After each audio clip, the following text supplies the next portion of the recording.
On nous donne la fonction f définie sur R par f de x égale x sur x de plus 1, et on nous demande de déterminer le domaine de dérivabilité de f, puis de déterminer sa dérivée. Alors f de x égale x sur x de plus 1, x de plus 1 est strictement positif, ne s'annule jamais, donc la fonction est bien définie sur R. F est de la forme u sur v, donc on va l'écrire. F est de la forme u sur v avec donc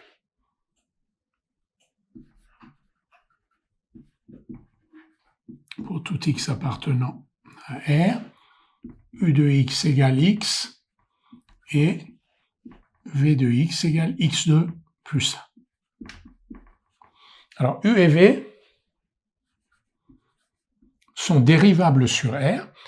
X est dérivable sur R, vous le savez parce que c'est une fonction usuelle. X2 plus 1 est dérivable comme somme de deux fonctions usuelles, x2 et 1, ou des fonctions de référence x2 et 1. Donc u et v sont dérivables sur R, et donc ici on a u sur v. Pour que u sur v soit dérivable, u sur v va être dérivable là où v de x ne s'annule pas. Donc u et v sont dérivables sur R, et pour tout x appartenant à R, v de x est différent de 0. F est donc dérivable sur R d'après la règle que nous venons de voir. Quelle est cette règle? Si on a un quotient de deux fonctions dérivables, u sur v, donc u dérivable sur un intervalle i, v dérivable sur un intervalle v, i, et si v ne s'annule pas sur i, alors u sur v est aussi dérivable sur i, et sa dérivée u sur v' est égale à u' v moins vu' sur v2. Donc c'est ce qu'on va écrire. F est donc dérivable sur R, et pour tout nombre réel x, f' de x égale u' de x v de x moins u de x v' de x sur v de x au carré. Donc on n'a plus qu'à calculer u', v' et remplacer. Donc toujours, pour tout nombre réel x, parce que u' de x égale 1, v' de x égale 2x, et f' de x égale, donc u' de x fois v de x, c'est-à-dire on va l'écrire là, une fois, on va écrire tous les termes, une fois x2 plus 1, donc u'v moins uv', u c'est x.